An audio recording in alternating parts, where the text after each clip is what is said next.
Welcome to this Let's Build of LEGO set number 75106, the Imperial Assault Carrier. My name is Ava Unit 4A. Thank you for tuning in. I've been looking forward to this set for quite a while now, and seeing as how Star Wars Episode 7, The Force Awakens, is going to be in theaters, well, getting on towards the end of next month, I figured now would be a good time to get this because, well, they're going to Lego, shop.lego.com is going to be making room for all the Force Awakens stuff. I swear I'm not looking for spoilers. Please don't tell me anything about it, please. And I was like, Ava, you better get this thing before before it disappears forever, because you missed the Ultimate Collector Series Imperial Star Destroyer. You missed the Ultimate Collector Series Imperial not Imperial, but Super Star Destroyer. You missed those due to waiting too long. You've actually missed a lot of Lego sets. Don't do it with this one, because this is cool. And besides, I wanted to support the cause. I actually really enjoyed or enjoy. It's still going. I think it's on break right now. I'm not sure. They last week they had an episode and one didn't come out this week, so whatever. But yeah, I like Star Wars Rebels enough to get this. Now I've already reviewed the Ghost and the Phantom, which are the heroes. And this is, if I understand correctly, this is the biggest ship in Lego's arsenal for Star Wars Rebels. So I was looking forward to this one. I was a little on the fence of whether I was going to get this one or not. There's like in the show, I mean, it's very obviously the replacement. Or like you can't have an Imperial Star Destroyer chasing down the Ghost and the Phantom all the time. You can't do that.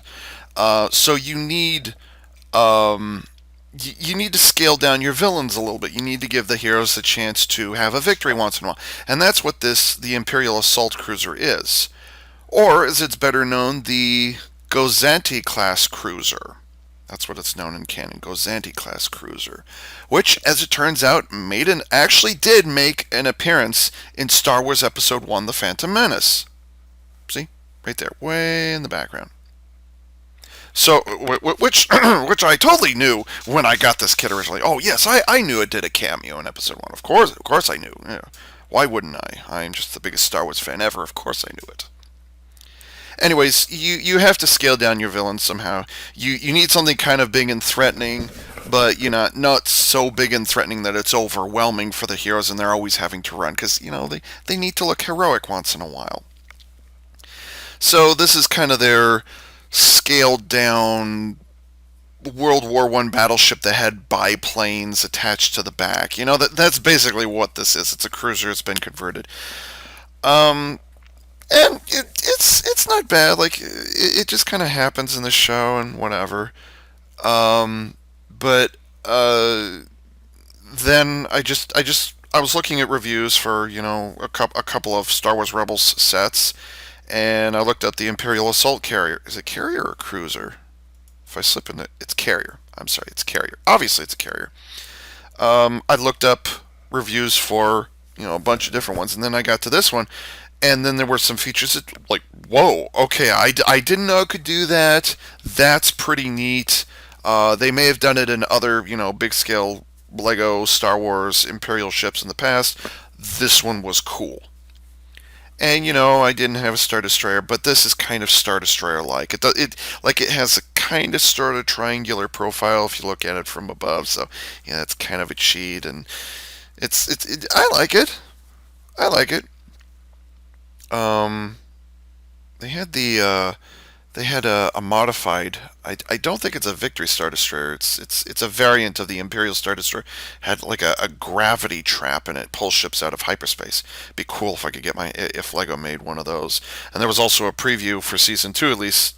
We're going to be seeing the prototype for the B-wing fighter, the Blade wing fighter. So I'm hoping Lego makes one of those, because doggone it, I missed another Ultimate Collector Series Imperial or another Ultimate Collector Series Lego set that I missed. Doggone it.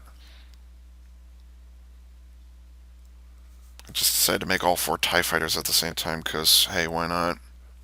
The, not glass, but the little bubble piece that you put on that was all that was left of those. Anyways, it's just the one bag doing the whole thing. Anyways, the bubble canopy on the front of each of them actually is a distinct. It's not just a clear piece of dome and then that's it. You actually do have to orient it the correct way. So earlier on, you would see me, like taking the time to readjust it carefully. So, but they were all pretty solid. I was surprised. Like they're not as thin and kind as like the real Tie Fighter. They're kind of squat if you look at them from the front profile. But I can live with it. And considering it's the first Tie Fighter Lego that Lego figure that I've ever had, I can't say I've done too badly. I should point out that this is actually the first Tie Fighter Legos I've ever picked up, so that's kind of significant too. There is a slight modification they made on the back of the Tie Fighters, but that's because of the gimmick that's involved in this set. And I'll get into that later.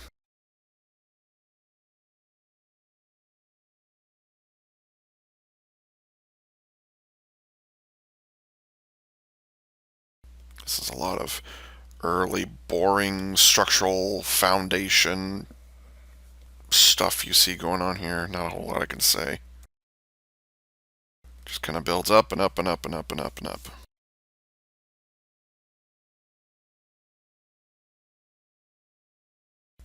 I was in Costco the other day, and they had one of the trailers, one of the last trailers, I'm assuming, for the Force Awakens playing in the background, and they played that classic Jedi theme, except it's like updated and stuff like that. I'm like, oh, I can't look at the trailer, but oh my gosh, that music is so amazing. What?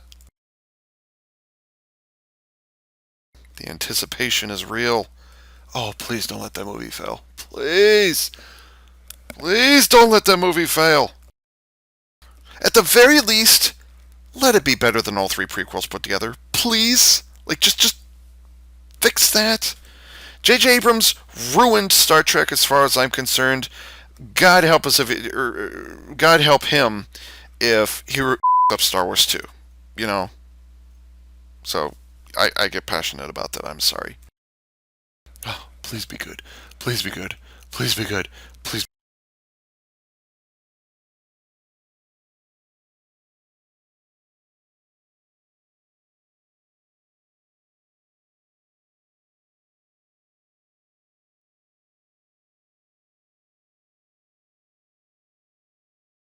That's the center engine along the back of the ship. I know it was going to be able to turn, but putting it together, I was like, what is. I wasn't quite certain how the turret assembly was going to work, so putting it together, I was like, is this how it works? Oh, I guess it is. All right.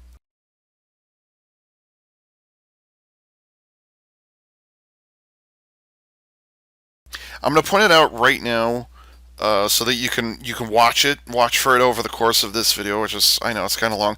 The build on this was, I think it was 4 hours. This is one of the bigger Lego sets I put together. I'm gonna have to double check the part count. Captions. What was the part count? Yeah, okay. I thought that was a bit.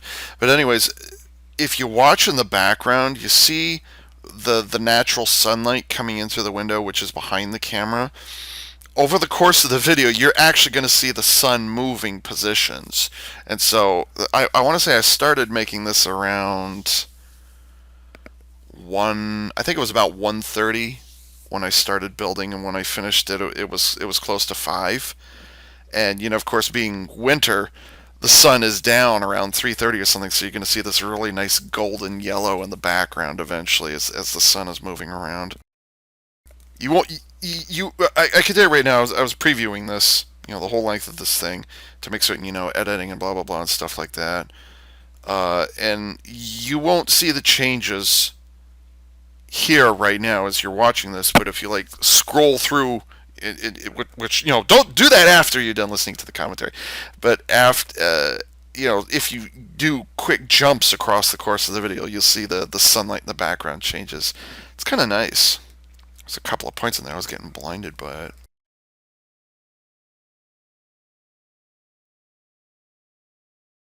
Here's the foundation for, what was I doing there? I think I did something wrong. I'm not sure. I don't remember. But those two sticky uppy things in the middle of the build, Those are the base of the handle that you use for carrying it around later on. It didn't look like it, and I didn't know how it worked initially, but that is what it is ultimately.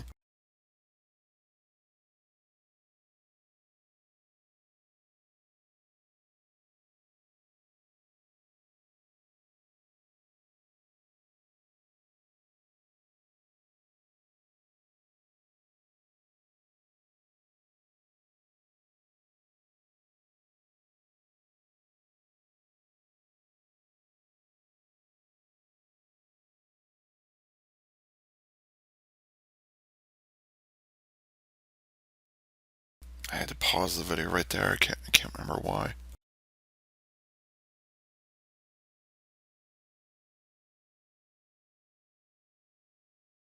I try not to do any breaks during the filming of these. I mean, it's inevitable, but when it does happen, I try to cut out the time that's in there.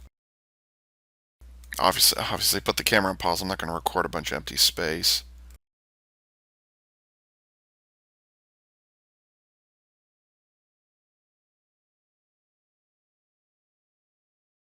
Didn't quite cut off the edge of the table on the left side like I hoped I would, or like I thought I did when I pressed record initially.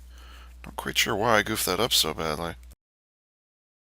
You can see there on the left side, top left corner now, you can see the sun's actually shining through the window.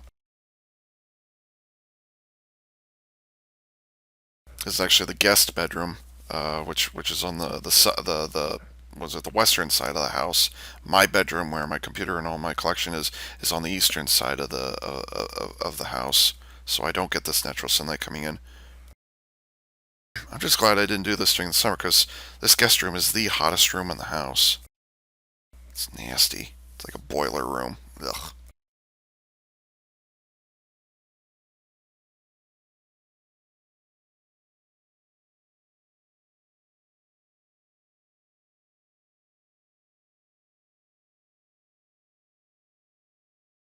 I'm gonna have to find like a book stand or what am I doing?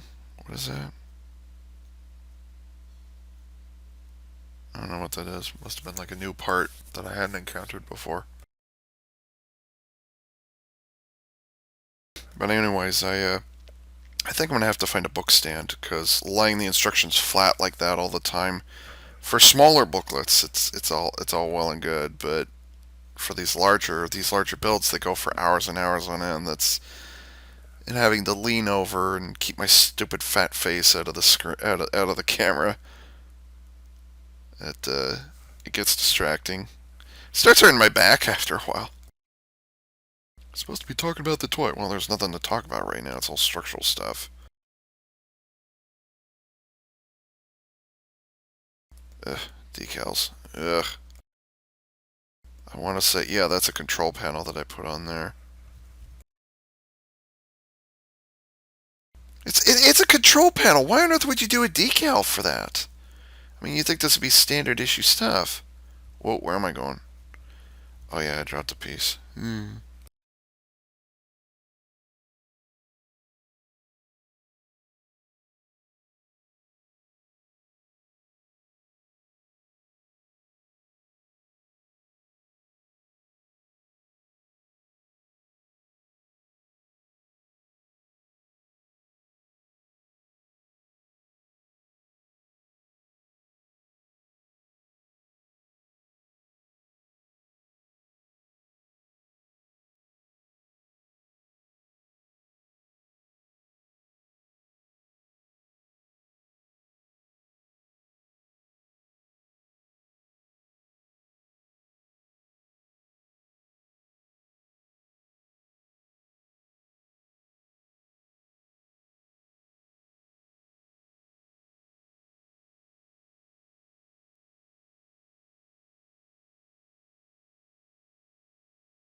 Oh, I was trying to take a moment. I was trying to figure out what am I building here. Oh yeah, it's the side, the side panel detailing.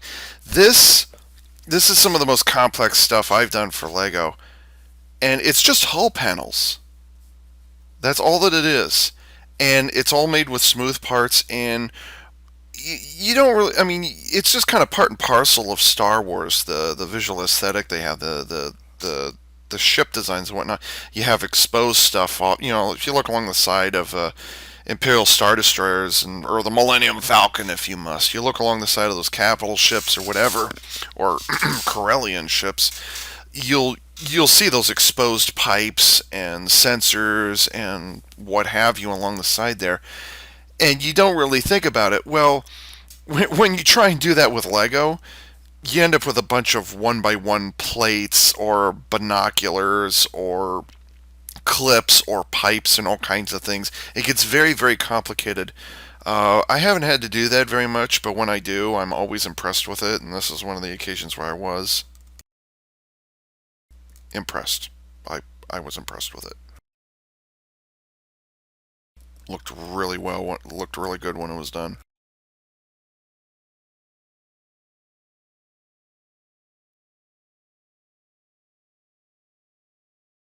It wasn't necessarily piping and like Lego claws and things like that, but it was more like the armor had been stripped away, or they'd added structural support beams or things like that to the outside of the ship. That's what it looks like, and it looked really nice.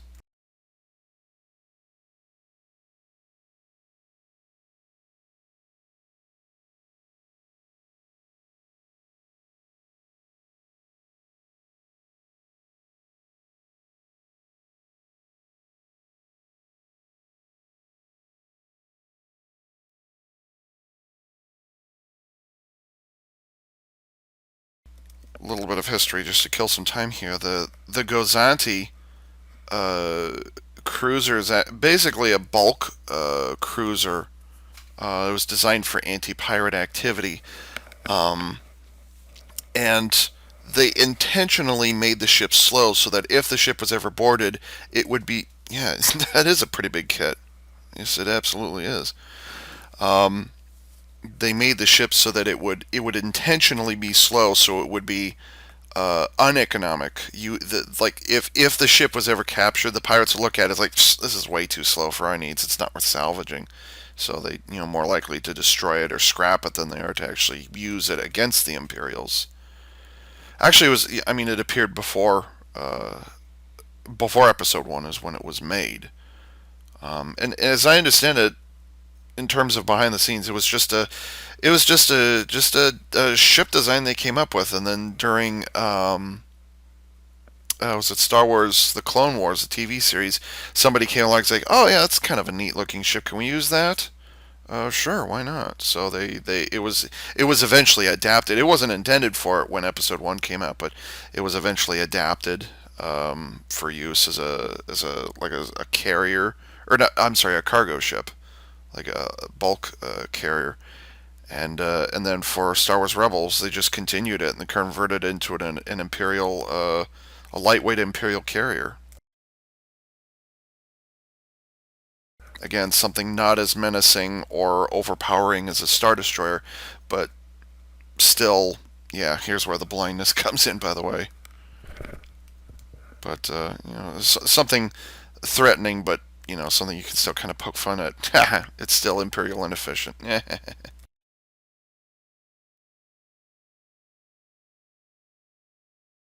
I was surprised that they didn't put actual seats in. There's two seats. There's one.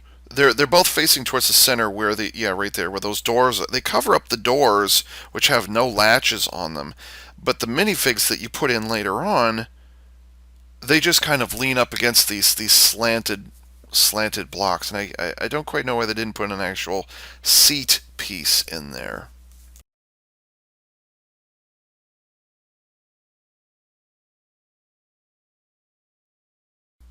The other thing I was surprised they didn't do, I think I mentioned it later in the commentary, in the immediate after build. I was really surprised they didn't have any weapon storage. Like there's weapon storage for the projectiles for the Lego projectile launchers on either wing, which I'm playing around with right there. That's where the storage is right there. But the problem, and here it is a little bit later.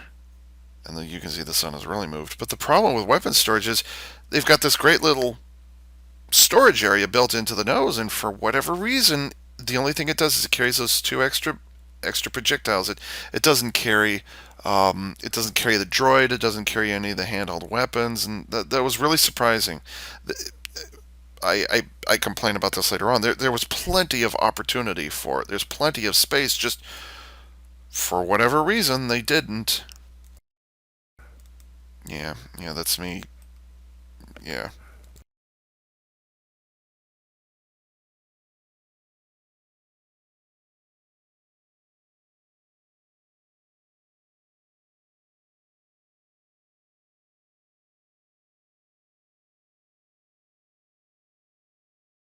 I wish my editing program was good enough I could actually adjust the lighting during post production so you'd be able to see the set, and I could mute some of the natural sunlight in the background. But I didn't want to close the curtains because hey, it's nice to have natural lighting. You always want to shoot with natural sunlight. Always, always, always. You just don't want to point your camera towards the sun. That's where things start going wonky.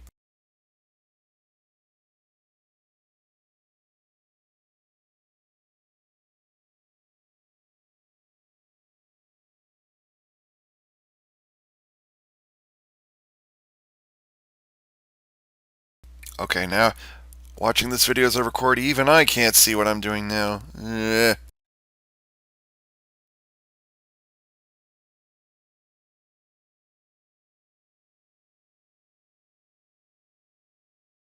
Again, more.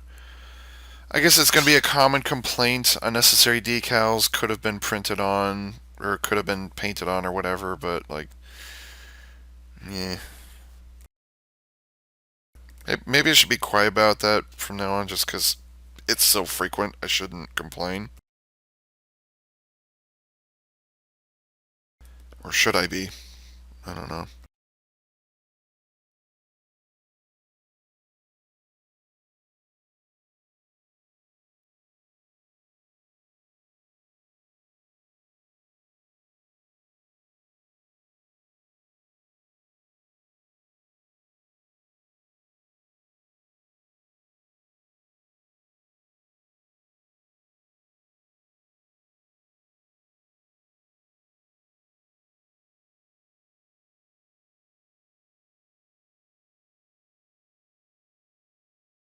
There's a big old bubble space right there. I was expecting like I thought the astromech would fit inside there or something like that. You lift up the cockpit and there he sits, but for whatever reason they didn't. I guess they just because it's directly above the weapons storage shelf pallet thingy. I guess they just didn't have enough space for it.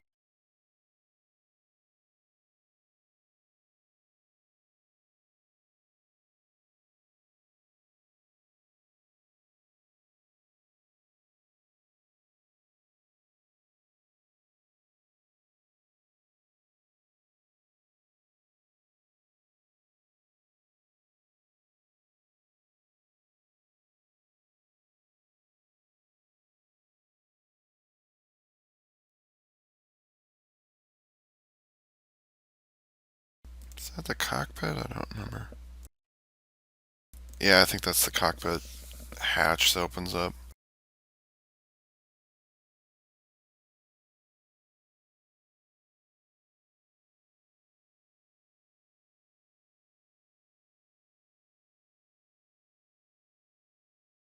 What the? What was that, Ava? Huh? Big old decal right across the nose, just below the cockpit. That was annoying. Lightweight friction in there. I was expecting some a ratcheting joint for the cockpit, but eh.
Hmm. Okay. Now you can see that the sun has moved entirely away. I mean, it was blinding, what, 5 minutes ago, whatever it is. Now, all of a sudden, over the course of the time lapse, the sun has disappeared almost entirely. It's still up. You can still see the blinds on the window there, but like I said, something to look out for.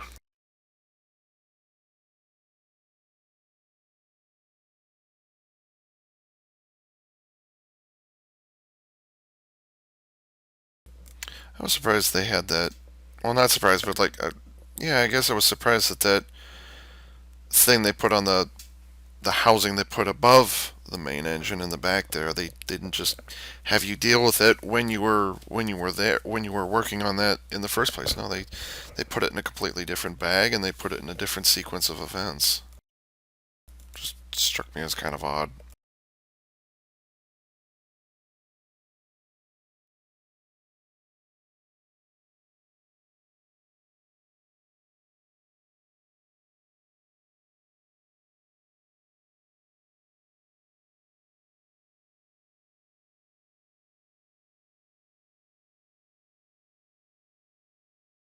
I guess I should say it while I'm thinking about it. The bottom of the carrier is quite flat. I can't say that it's identical to the way it is in the show because they don't show them from underneath very often. Um, it does have the little uh, mechanical arms for the TIE fighters. Speaking of arms, there's that. I've dealt with those a couple of times. That was nice. It does have the mechanical arms that drop down, which also serve as support struts. Because this ship can actually land on the ground if they want to. I don't know if Star Destroyers can land. I don't think so.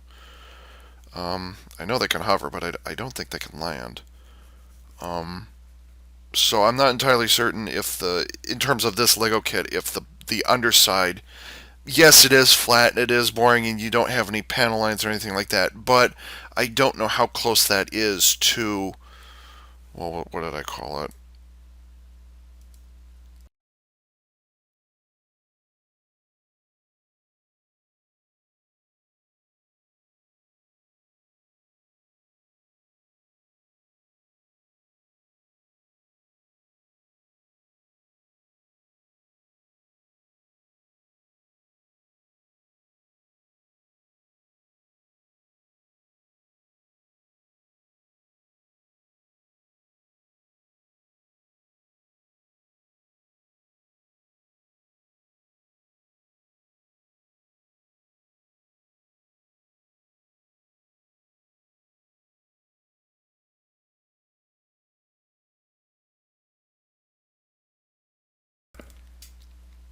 You know, I couldn't believe how many pieces there were in that thing, but that like on Boba Fett, there's that little eyepiece thing that usually sits over his head. It looks like an antenna, and then it flips down over like his right eye or left eye, whatever. Lego has had to deal with Boba Fett and Mandalorian armor for many, many years, and then especially with the Clone Wars TV series, where all of the clone troopers were based off of Mandalorian armor. Boba Fett and stuff like that, or Jango Fett. And I got that little bag, and there's like 8 pieces just for these little antennas and little macro binoculars or whatever they are. I'm like, you got to be kidding me. I understand there's going to be like one little flip down piece or whatever, but are you really expecting us to lose 3 or 4 of each of these? Good grief, for all it's worth, don't even bother making it drop down. Because the way it fits in the case of Sabine Wren's helmet, in case of her helmet, it pegs in and is held in place strictly with friction, which is I expected it to peg in, with like a little mushroom peg, but it didn't do that. It's only there with friction. But yeah, I was surprised how many spares there were. Oh, we're getting into the wing construction now, which was this was interesting, and this is one of the things that I was like sold me when I was lo- investigating this kit to decide whether I wanted it or not. There were two things. There was the way the turrets move on the top and bottom of the ship, and the other one was how the TIE fighters are deployed. Both of those just okay. I'm sold. Give it to me. I'm throwing my money at the screen. Why is this not happening fast enough? I was really impressed with the wing design. So I was looking forward to this part. It starts out, when you start building it, it's really, really flimsy. Like it doesn't make sense. Like sometimes this plate is being held in place, sometimes this one isn't being held in place and it just hangs on for dear life. But believe me when I say the whole thing comes together after you get the shifting mechanism that I'm working on right there. Once you get that in place and then you cover the whole thing across the top, then it becomes structurally sound. It was a bit deceiving at first. I was like, "Am I reading these right?" Is this? It's one of those occasions because it's an actual flat wing, which, considering the mechanism that they're putting on the inside there, yep, that thing. Yes, it slides back and forth. Considering the mechanism and the parts that were involved, yeah, that was pretty neat. I was surprised how flimsy it was. So building this on a flat surface, building it on top of the table or the floor if you must, is a good idea. Don't try building it in your hands because it'll warp and it'll start falling apart. Once you actually get those top panels in place, that's where the support that it needed beforehand comes into play. These launcher mechanisms, ugh, this is so finicky. There's a lot of really small places in a really tight area, and you had to do it 4 times. That was not fun. They used some actual, uh, what is it, rubber technique pieces, which I've dealt with before in other sets. The first time I dealt with those kits was the Lego Technique Destroyer droid. All back in the was it 99 2000? We're talking episode 1 kind of material, unless they released it in episode 2 and I didn't remember. But anyways, there's rubber parts that go inside there. It looks from the side they look like a figure eight, look like a number 8. Now the structural integrity works out for the best. But yeah, putting the launchers together it wasn't difficult. Just it's a bunch of little pieces in a real confining area. How on earth are they going to do this? I was talking earlier about surface detailing panels, raised panels, which are the stock and trade of Star Wars ships. And I gotta say, this this is pretty interesting stuff across the top of the wing here.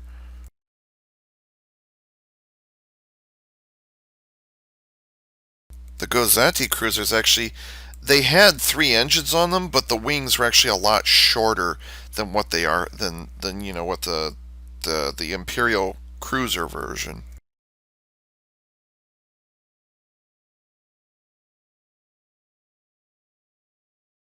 Now you get to do the launching mechanisms from the underside.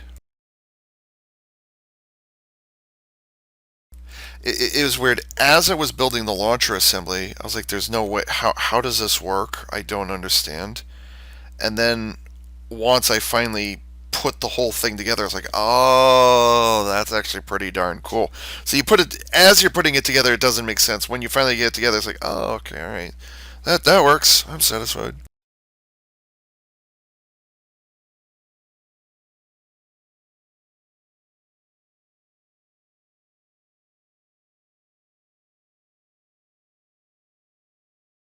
It's essentially a hook that moves independent of a second bar that's parallel, and you slide the TIE fighter up along this bar, and the TIE fighter at the back of the cockpit has a little hole with an edge around it. And so what happens is you slide the TIE fighter up along the pole, and then it hooks into place, and then it just sits there nestled up against the thing. And so what happens is the launch mechanism is actually gravity driven. When you press the button, the designated button along the back side of the wing, gravity will make the TIE fighter drop down. And then the rubber technique piece on the inside, yeah, there you can see I'm testing them out. And then the rubber on the, oh god, putting these together was like, phew, how close is this? Is it really going to fit in there? Did I put that together correctly? I don't know. Took a little, just take your time with it. But it's a very solid snap when you get it in there. It's really satisfying. I was really, really pleased with how snugly that fit together. And you can kind of see along the side of the wing, again, more of that Star Wars surface detailing, exposed stuff. It's really neat. You can tell, like Lego was trying to imply that there are other cannon turrets and stuff sitting on the inside there. I mean, like on the Imperial Star Destroyers, like there's implied on the shooting model, there's implied turrets, but you don't actually see them. They just kind of add animation where the laser bolts come out. In this case, they kind of do the same thing. You don't actually see the turrets, but they kind of imply that they're there with the Lego kit. So my hat's off to them there for doing good implication. How do I say this? Making it look like there are turrets when actually there aren't. I thought they did that really well. Instead, all you have is a spring-powered projectile launcher, which I don't know how much I should complain about that or not, but those things are scary. I've said it before. Spring-powered launchers, just holy smokes. I know some G1 Transformers that don't have spring launchers as powerful as these things are, and those come back from the late 80s, early 90s. Give me a break. I know I miss spring-powered missile launchers, but holy smokes.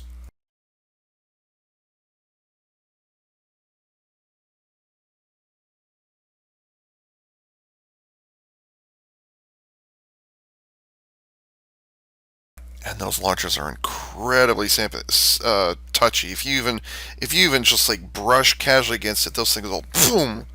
Those things are gone, and you better pray to God you're not looking directly at it when it goes off.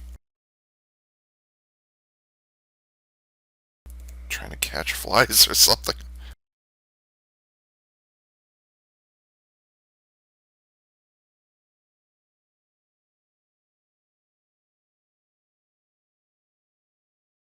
Oh, I just realized the sun has set entirely, so now it's all internal lighting at this point.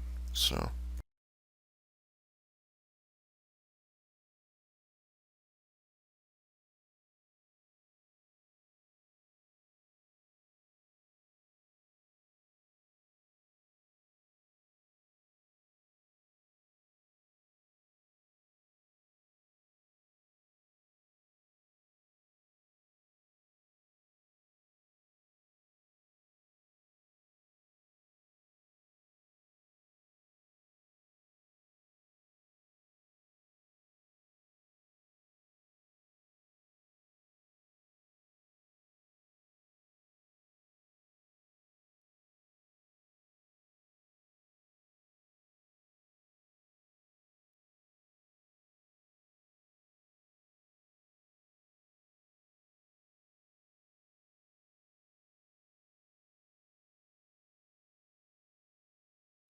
this is actually one of two sets where you can get Sabine Wren as a minifig. There's this kit, and then I want to say she's in another one with a speeder.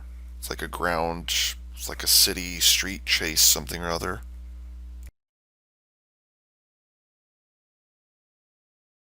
Not quite sure why they included her in this one.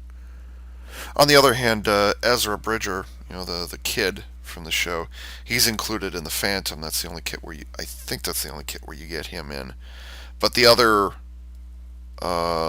three main characters, Zeb and Kanan and Captain Hera, those three come with the Ghost. That's the only place you can get them.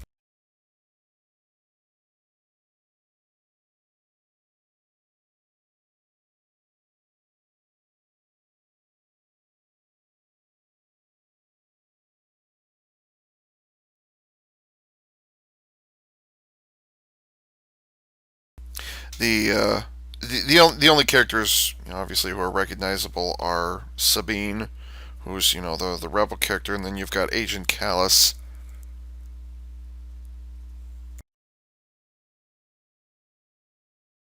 I like to call him Mutton Chop Guy because, well, actually, I don't like his mutton chops. I don't like that. He doesn't even have a British accent for a villain. What?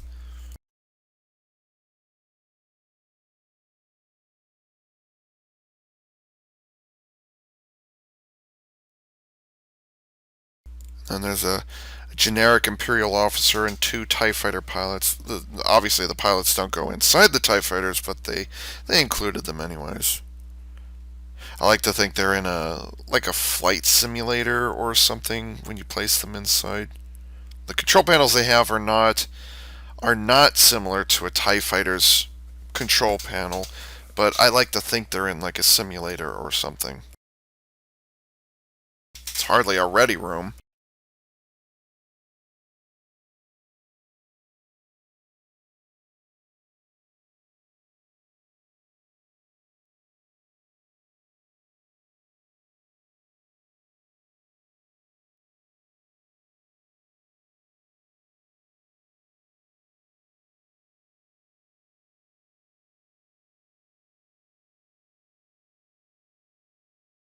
Just occurred to me, I kind of wish it's not in the show, but I almost wish this ship had had anti-collision lights on it, just to decorate it up a little bit, making certain everything's lighting up properly. I've got all the connector pegs in the right places.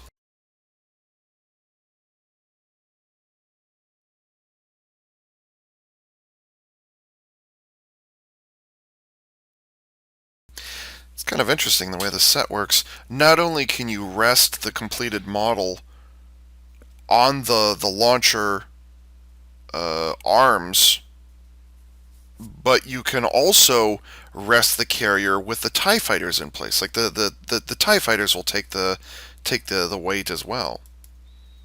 It's not like they're made of a weak material, or they're. I suppose fortunately, as I was talking earlier, the TIE fighters seem kind of squat and kind of chibi kind of thing. Um, it's kind of understandable because they do. This is a pretty big kit. This is a pretty big set, and it's all well and good that Lego Technique pieces will be able to take the weight in four different locations, but with the TIE fighters attached, there's a rod running through the center of each of them. No surprise there, and that just helps their structural integrity tremendously. So they can take that weight. But it is nice, yes, that Lego didn't have to create a separate set of landing gear to like have additional landing gear like in the middle of the ship or something like that, separate, so that the TIE fighters wouldn't like hang from the bottom or something like that. The TIE fighters are capable of supporting the weight of the ship as much as the launcher arms that they attach to do. That was quite a mouthful. Well, I've got time to spare. I'm not shooting the breeze in this commentary. Not at all.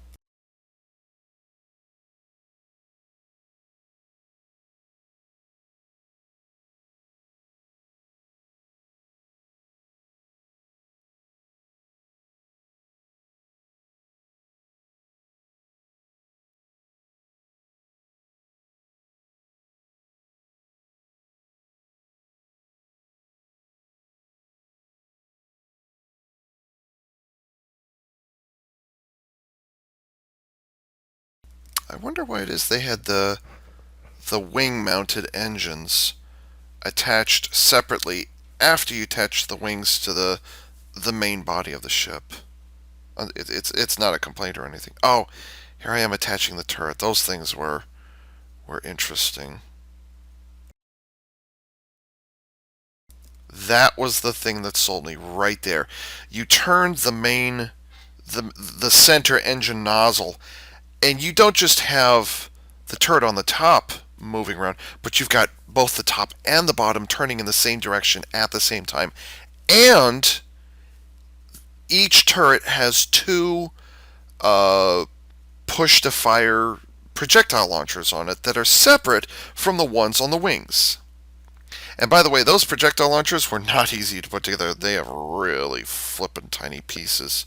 to put those things together. So if kids are putting this together, I would strongly recommend that the adult put the launcher itself together. That was that was slightly nerve wracking, and the pieces are so small they could easily get lost. What was that? I don't remember what they put in there. I think those are more holocrons that they're hiding on the inside there, which almost seems like a catchphrase with Lego kits. Like, oh, they've got a holocron. What's that? It's a thing that Jedi used to have. All right. Maybe it's those kyber crystals that they use for making lightsabers. Maybe it's those things.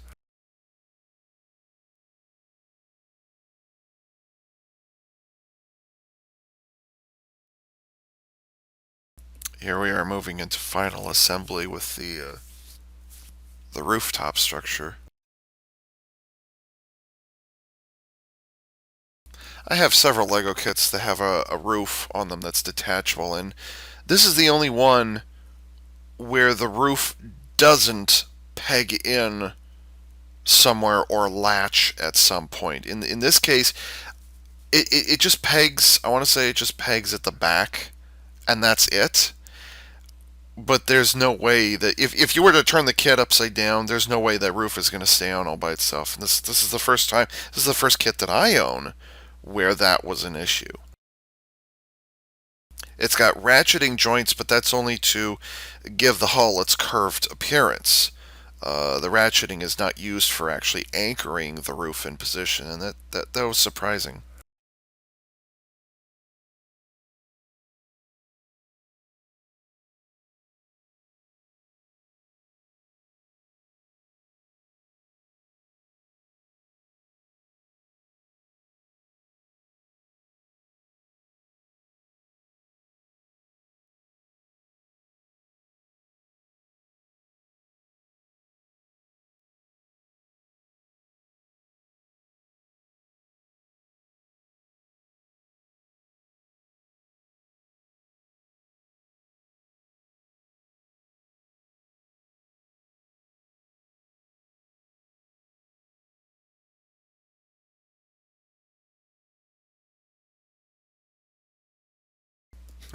I put this thing together, and I couldn't help but think of the updated version of the Battlestar Galactica from the Sci-Fi Channel series. I don't know why, just the color of the pieces and kind of sort of H shape to it. Kind of had that feeling to it. Some parts of the hull are exposed, and you could see the internal structure. It just kept going through my mind here.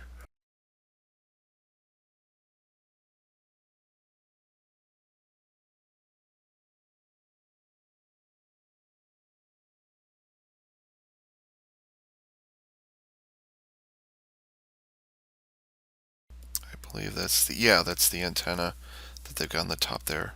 It's kind of flimsy the way that thing would fit on there. It just barely, it kind of clings for dear life. So if this were a Star Trek kit, I would say it was a Klingon. And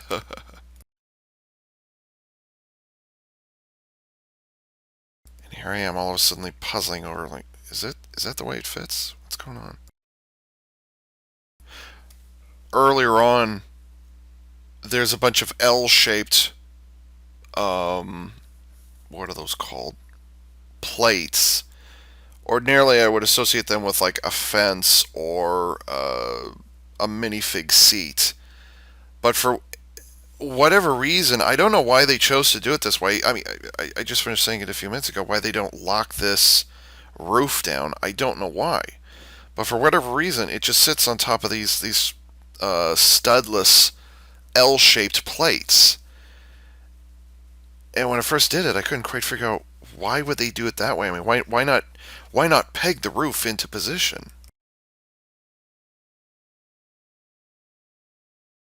This was the cool part.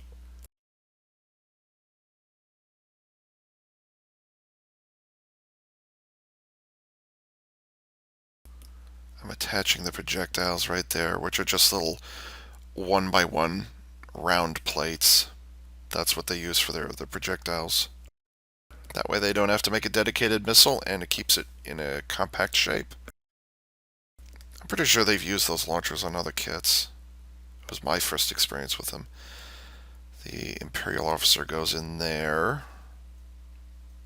I'm trying to get him in there with his rifle, but it's just not quite working. Hopefully there's some weapons storage somewhere. I can stick it in there. There go to the two pilots, and again, both of them are facing towards the carrying handle. Oh, here comes the fun part. I'm trying to get Agent Callus in there with his staff in hand. But the problem is the staff is so long, and it's an unconventional thing. It's basically it's a minifig lightsaber with two minifig stormtrooper rifles attached at either side, or one rifle on either side. And I'm literally beating my brains about it. How the hell do you get this thing in there? Because I want to fit him in there, so, turn it so it faces this direction. No, it doesn't work. Put it up over his head. No, that doesn't work. Put it down at his side. No, that doesn't work.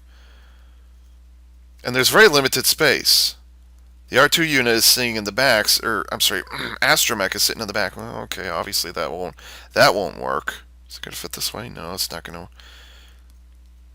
I don't know why I made such a big deal out of this, but ultimately it led to my complaint. Like, there are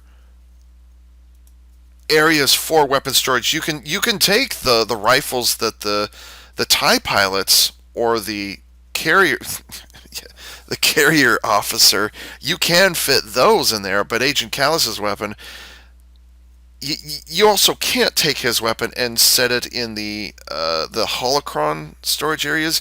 And if you try and set it just on the floor, there's little cracks, there's little holes in where the panels and stuff fit together, that it would just slip out as soon as you picked up the ship. So yeah, I was like, okay, is it gonna work? Is it gonna work? Is it gonna work? Nope. Come on. Yep. Ah! Screw this noise.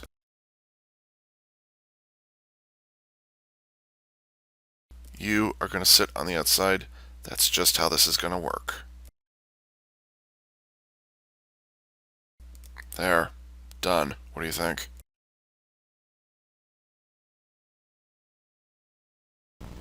God, this thing is cool. Really? I think I already said this, but I was initially on the fence about this, and then I saw a review on YouTube, and I'm like, okay, I'm sold. I want it. I'm so glad I got this thing. This is cool. This is also one of the bigger Star Wars sets I've got. I think this is probably the second largest one I've ever got. Let's see. I still think the Republic Cruiser from Star Wars Episode 1 is the biggest one. I recently got Benny Spaceship! I can't go high enough to do that. I'm sorry. And then there's this. I'll have to double check the parts count, but yeah,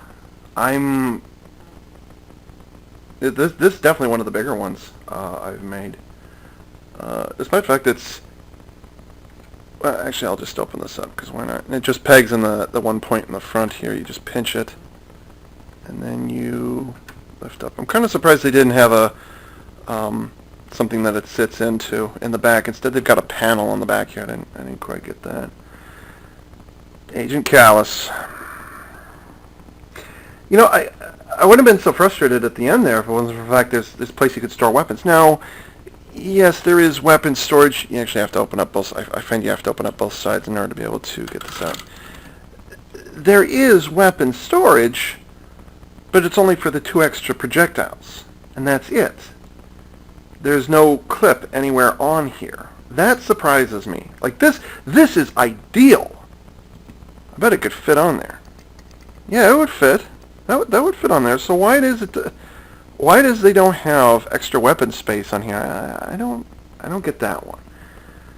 I suppose an MOC is necessary at this point. Now, on the other hand, this does have a lot of... Let me close this in back.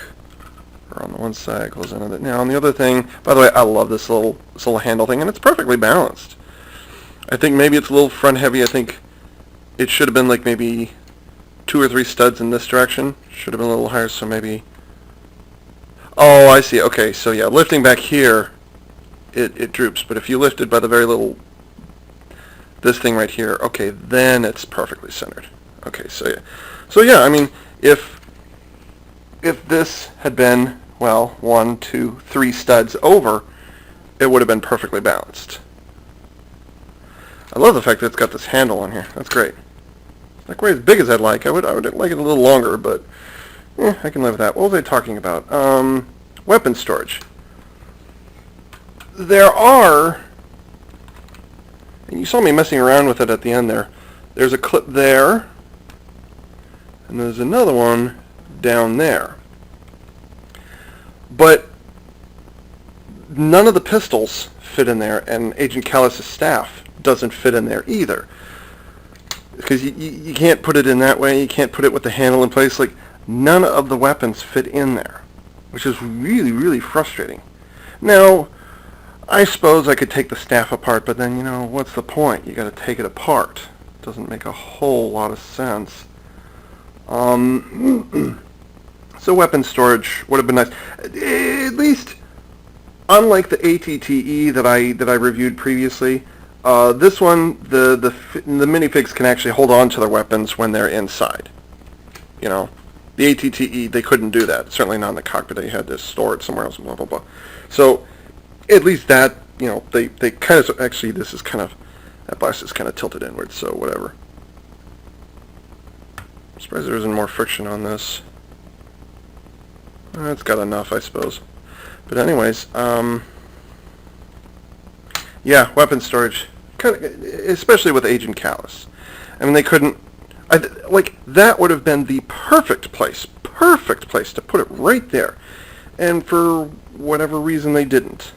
So, Oh, hey, speaking of accessories, aside from the fact that Sabine has, who's ever heard of a character with blue hair with orange highlights, orange tips? I don't get it. But aside from this, I bumped the camera. The Mandalorian, of course I bumped the camera, what else would that sound be? The Mandalorian sensor can look down. Okay, that is possible, so you can pivot it. It doesn't peg in there, it's strictly friction. I suppose Legos had enough experience with Boba Fett at this point, like, they finally decided, okay, we need to make this thing bend over. Okay, so maybe it was kind of inevitable that something like that would pop up, because I remember the first versions of Boba Fett, which, obviously this character is based off of the Mandalorian armor. She is Mandalorian. I never saw Clone Wars TV series. Her helmet is obviously based off of Boba Fett's, and so they've probably done it enough times, like, you know what, screw it, we just need to, let's just make the little fold-down thing, okay? Let's just do that. But here's the thing that bugs me, and it comes with Lego, and with this set in particular. Holy crap, look at this.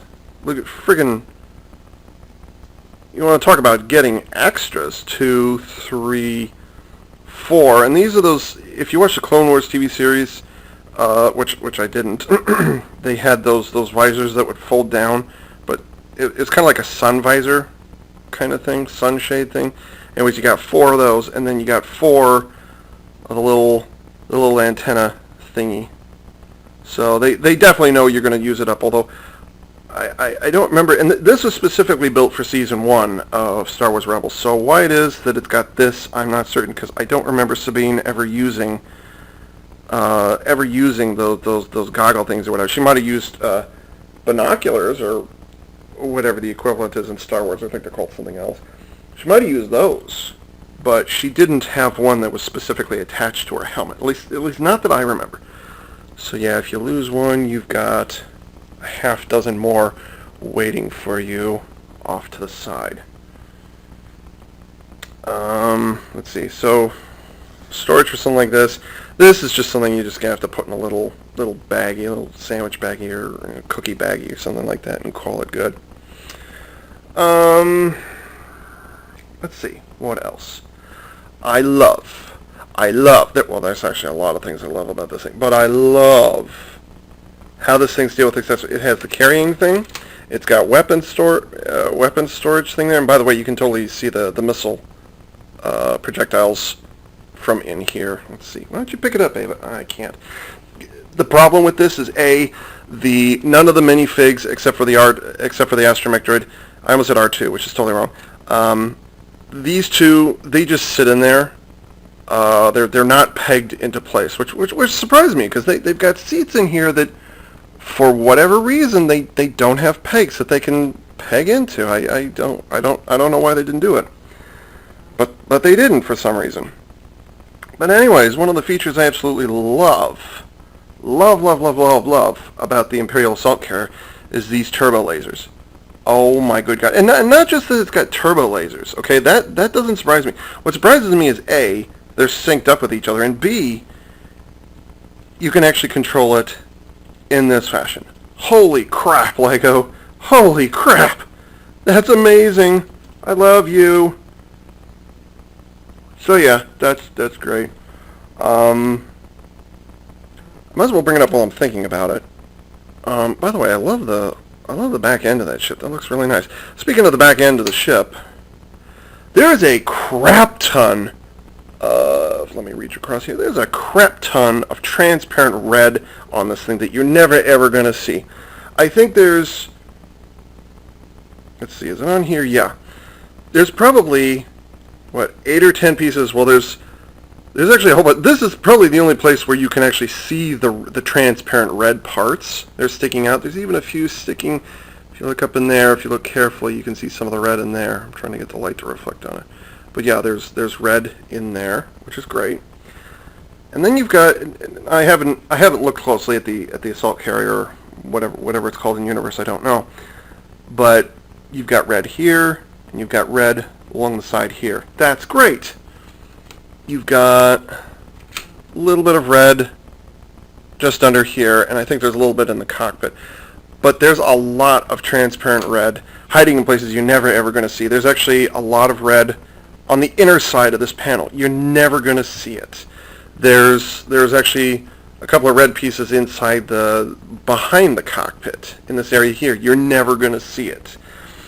I'm not quite sure why they did that, and I've said that a couple of times. Maybe I should leave that alone at this point, because I've voiced it on more than a few occasions. Maybe I should leave it alone. Maybe that's standard affair. Maybe that's Lego saying, hey, here's some extra parts. Go have fun with it. The wings, that's what I'll call these. These wings actually have transparent green flat panels, flat like this. They don't have studs. So studless panels. They're little, 1x2s. Those are green. You're never going to see them, yet they're on the inside. That's great. And then the device, or the mechanisms that you use to drop the TIE fighters, I'll get to that in a moment, those have yellow on them. So there's a lot. So like with a lot of larger builds, this one has colors and parts kind of hidden all over the place, not in plain sight, not in obvious places, where Lego's saying, okay, you want to play around with it, take it apart, do something else with it. Here's some extra stuff to play around with. So that was good. Let's see, what else? So I love the, what's going on here? Okay. I love the things on the back here turn. That makes me happy. I'm surprised how well these fit on here. I've never had to deal with these kinds of blasters before, or this kind of Lego projectile before. So you're about to see a demonstration of how well they work, because I've never used one of these before. And there's a trigger for each piece. Let's see, how well does this go? Oh my good God. It's a good thing they provided duplicates of everything, because holy crap, that went about 4 feet straight. Like, it didn't even start curving down, it went straight. The good news is, those will get lost easily, but that's nothing compared to this little monstrosity down here. You can't see it. That's nothing compared to this little monstrosity sitting down here, which I've pointed out a couple of times before. These things, these are creepy. These are really creepy, and they're still really powerful. I think if you took one circuit, or whatever it's called, off the spring, then it would be just right. It's still powerful, but it's not going to take your eye out if you accidentally fire it. And by the way, they did provide us with extras, obviously. So Yeah, again, be very very careful with these launchers on either side. The I'd also recommend parents or that when you put the little trigger on top of these on top of each of these, they're really really tiny. They're like the size of your finger, like the size of your small finger now. You're going to want to have an adult do that because those are really really tiny parts on there. Um, so yeah, I'm gonna have to. I know where it is. I see where it landed, but Jesus Christ, I didn't know they were that powerful because I've never seen those or I've never used one of those before. Okay. Um, Now for the other gimmick. So I like that the top comes off. I like that this is hinged. I love that these are synchronized. That makes me feel a warm inside. The other gimmick that I absolutely love to death is these release switches on the back. You push one of these buttons, in case you didn't figure it out from all the playing around here. You push one of these two buttons here. Same thing on the other side. You push one of the buttons, and one of the TIE fighters drops off. TIE fighter itself, it's okay. I'll be honest, I'm not a big fan of the TIE fighter. It's okay. It's exotic. It looks different. It's kind of on the simple side, but maybe a little too simple for my taste. I don't know. Maybe I'm used to wings or something like that. If that's the case, why are you such a huge fan of the B-wing fighter? Anyways, yeah. And the printed pattern on the front, there actually is an up and a down. It's just a dish with a pattern printed on it. But the pattern, there actually is a top and a bottom and a left and a right. So be really careful how that's oriented when you put it in there, because it's actually a pain in the ass to get them off of there, to reorient it. No engine exhaust. I think maybe they could have, it would have been off center, but they could have stuck, something back in there. Probably not the, let's see, do they have? No. I was hoping that maybe the window had the blasters on it, but no, it does not. Blasters are on the bottom. And you can do it 4 times, or you can do it twice.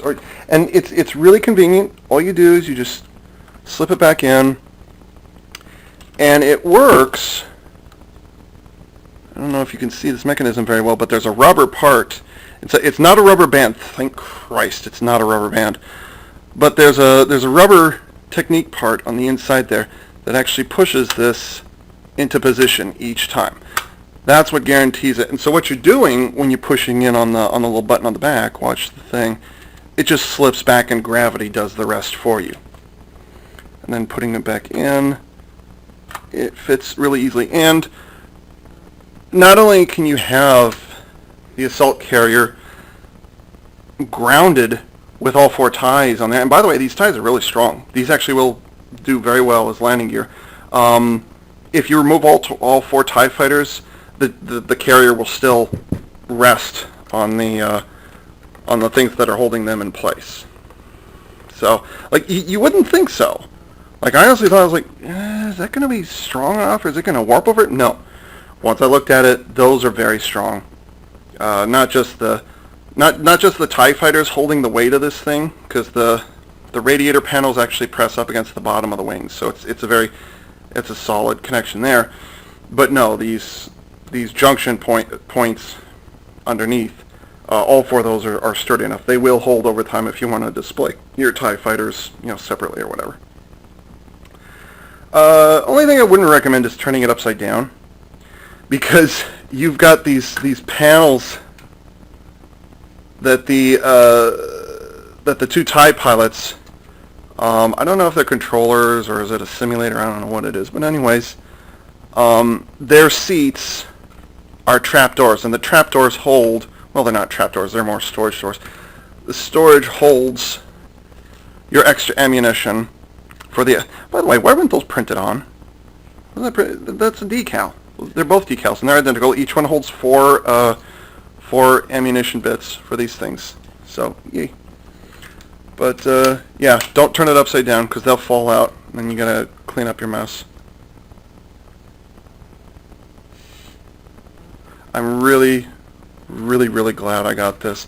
If I can't get the, Now, granted, it's not an Imperial Star Destroyer. It's not the Ultimate Collector Series Imperial Star Destroyer like I wanted. Goddammit! It's not the Super Star Destroyer that I wanted. Goddammit!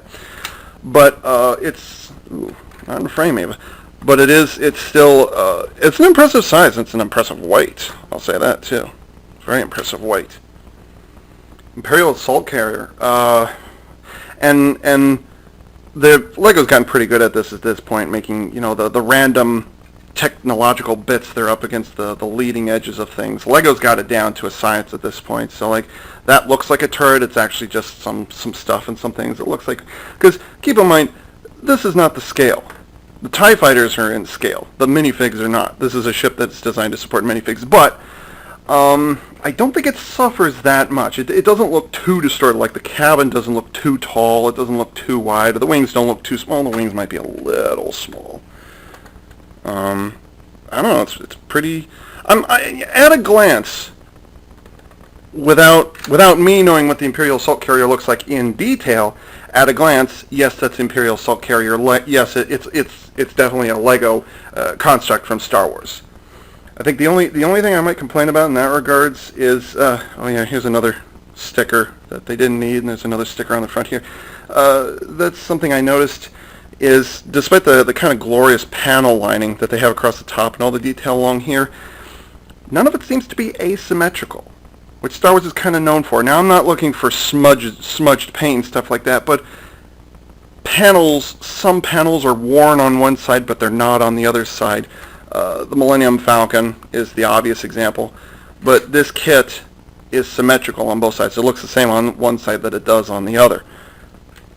So, with the sole exception of this little antenna sitting up here. And that's going to break off first chance it gets, but it's an antenna thing. Yeah, it's a little asymmetrical. I wish, maybe it's because it's new. I don't know. But yeah, some asymmetricality would have been nice. I'm running out of film space.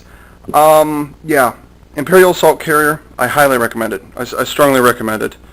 It's definitely a decent, as I said previously, it's a very decent Star Destroyer stand-in, especially in Star Wars Rebels.